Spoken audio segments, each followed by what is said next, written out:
இன்றைய மன்னா சங்கீதம் 32:7 நீர் எனக்கு மறைவிடமாயிருக்கிறீர், என்னை நீர் இக்கட்டுக்கு விலக்கி காத்து இரட்சணிய பாடல்கள் என்னை சூழ்ந்து கொள்ளும்படி செய்வீர். தாவீதோடைய விசுவாச அறிக்கையை பாருங்க. இரட்சணிய பாடல்கள் என்னை சூழ்ந்து கொள்ளும்படி செய்வீர், இக்கட்டுக்கு விலக்கி காப்பீர். காரணம், நீர் எனக்கு மறைவிடமாயிருக்கிறீர். கர்த்தரை தனக்கு மறைவிடமாய் தாவீது வைத்திருந்தார். ஆகவே அவர் காத்துக்கொள்ள வல்லவர். அது மாத்திரமல்ல, இரட்சணிய பாடல்கள் சூழ்ந்து கொள்ளும்படி செய்வார். சில நேரங்களில் நம்முடைய வாழ்க்கையில பிரச்சனைகளை சந்திக்கும் போது கர்த்தர் நம்மளை மறைத்து கொள்ள விரும்புகிறார்.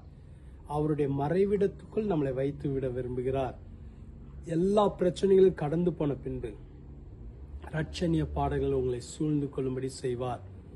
நீங்களும் தாவீதை போல இன்னைக்கு விசுவாசமாய் கர்த்தரை பார்த்து சொல்லுங்க, நீர் எனக்கு மறைவிடமாய் இருக்கிறீர், நீர் என்னை காத்துக்கொள்வீர், இரட்சணிய பாடல்கள் என்னை சூழ்ந்து கொள்ளும்படி செய்வீர். சோர்ந்து போகாதீங்க. கர்த்தரை தானே நீங்க முன்னாடி வைத்திருக்கிறீங்க, கர்த்தரை தானே நீங்க மறைவிடமா வைத்திருக்கிறீங்க. ஒரு நாள் ஒரு தீங்கும் அணுகாதபடி காப்பார். இரட்சணிய பாடல்கள் உங்களை சூழ்ந்து கொள்ளும். ஆனந்த துதிகள் உங்கள் வாயிலிருந்து புறப்படும். ஜெபிக்கலாமா?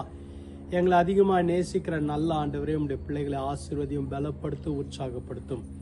இரட்சணிய பாடல்கள் அவர்களை சூழ்ந்து கொள்ளும்படி செய்வீராக. கர்த்தர் அவர்களை காத்துக்கொள்வீராக. கர்த்தர் அவர்களுக்கு மறைவிடமாய் இருப்பீராக. இயேசுவின் நாமத்தினாலே ஆசீர்வதிக்கிறேன். எல்லா சோர்வுகளை எடுத்து போடுங்க. சீக்கிரத்திலே இரட்சணிய பாடல்கள் சூழ்ந்து கொள்ளட்டும். ஆசீர்வதியும் வளர்ந்த இயேசுவின் மூலம் பிதாவே, ஆமென். கர்த்தர் உங்களை ஆசீர்வதிப்பார். ஆமென்.